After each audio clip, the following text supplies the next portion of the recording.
Thank you for remaining with us. I still have as guest Honorable Ahmed Aliyu Wadada. Let me quickly ask your thought. You have been in the National Assembly. I'd like you to do a quick comparison of what you had then and what obtains at the moment. The experiences are completely different. Legislative processes still remain the same, but perception and understanding of the average responsibilities of a lawmaker, a lawmaker in Nigeria are still yet to be better understood. Not only by the illiterates, even the elites, because the legislative arm of government has been so far has always been the alien arm of government. Under the military dictatorships that we had, the executive and judiciary were always there.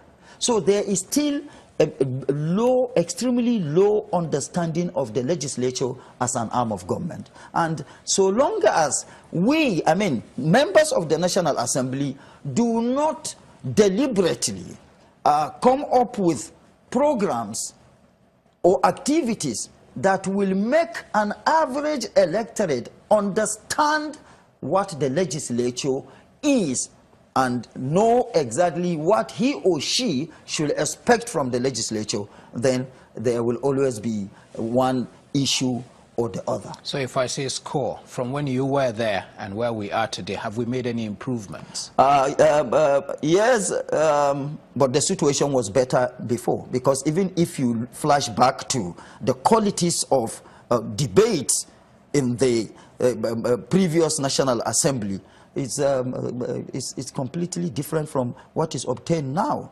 because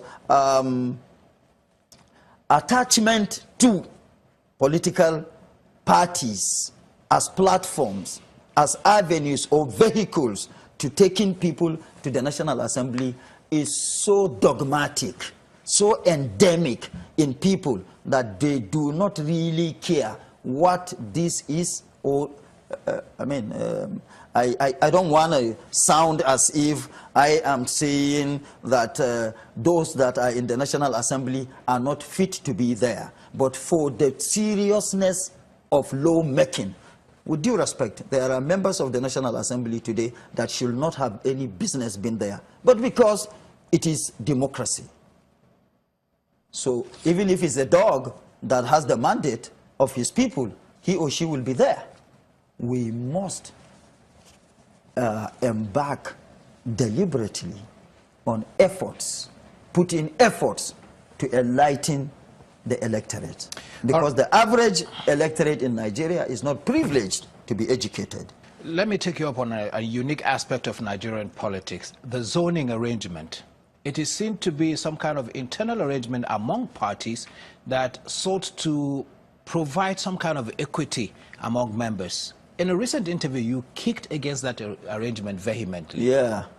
Equity is not created under democracy. Equity should be seen to be.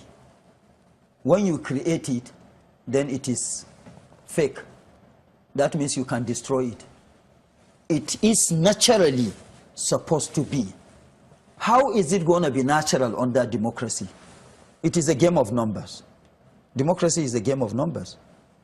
And why I have always dissociated myself with zoning. First, if it is democracy, zoning is undemocratic.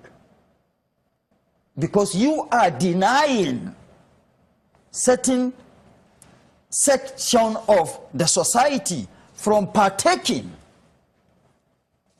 That makes it undemocratic. And not only making it undemocratic, it gives room for emergence of mediocres, and the political terrain will be full of mediocrity.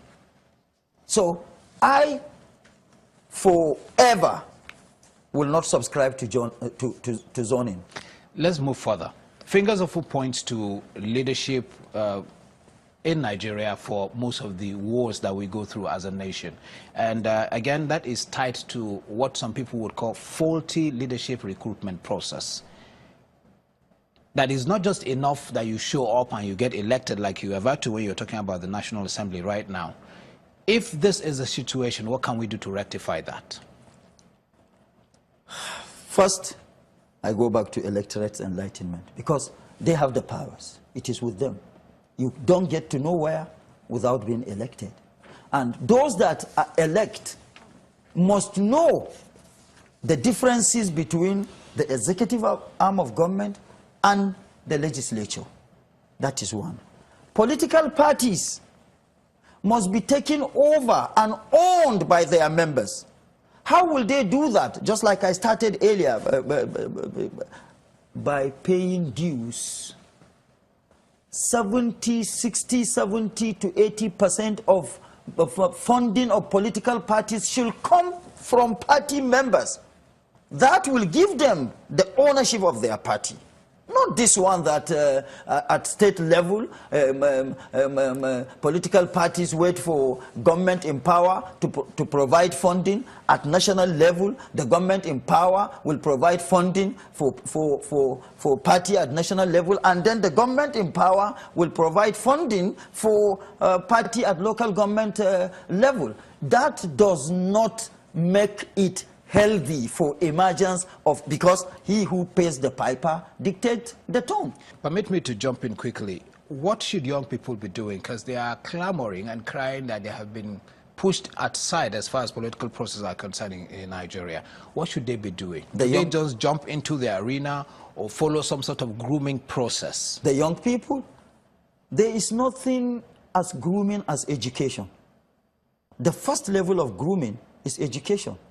And the young people in Nigeria are educated. And of course, they are watching the various processes. So the fact that they are educated and the processes are on, I call on them to participate.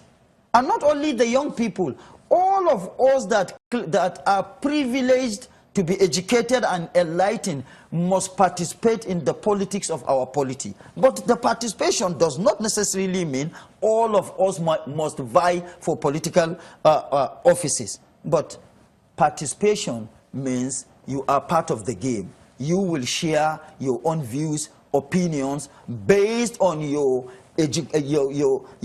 qualification and various experiences at the various levels that we find ourselves, and taking the youth into the hem of affairs of our politics will help the younger generation coming up. The role they should be playing cannot be overemphasized. Honorable Wadada, let me slot in one question before we round up. 2019 is just ahead, and you're rumored to be nursing some kind of ambition to run for an office.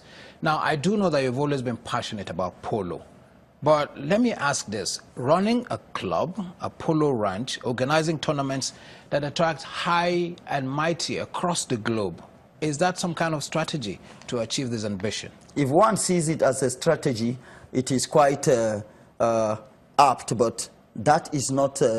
I thought of establishing Kefi Polo Ranch to leverage on polo to now open up Nasarawa State and my immediate community to the rest of the world. Because what every contemporary leader does is he either takes civilization to his people or he brings his people to civilization. So I took civilization to Nasarawa State by establishing that ranch, because I know for a fact there are a number of privileged Nigerians that live in Abuja but have never been to Kefi. They can only tell you Kefi is this way. But because of polo, one or two of them have now gone to Kefi. To drive from here to Kefi opens up Nasarawa State to you. You see the potentials available there in Nasarawa State. And seeing the potentials, for some reasons, you may be influenced to want to bring one thing or the other, or influence somebody else somewhere that has got the requisite capacity to take in one or two investments to Nasarawa State. So if one sees it, you know, because you can't stop people from perception. perceiving things the way, and people perceive based on their level. So if one perceives that as a vehicle for me to leverage on and add the needed and required value to my political life, so be it. I'd like to thank you so very much for your insight. My pleasure. Thank you for coming once again. And that's the program tonight. We'd like to thank you for watching. And of course, we'd be delighted to hear from you. Please do share your thoughts with us using the handles on your screen. I'm Ibrahim Adra. It's bye for now.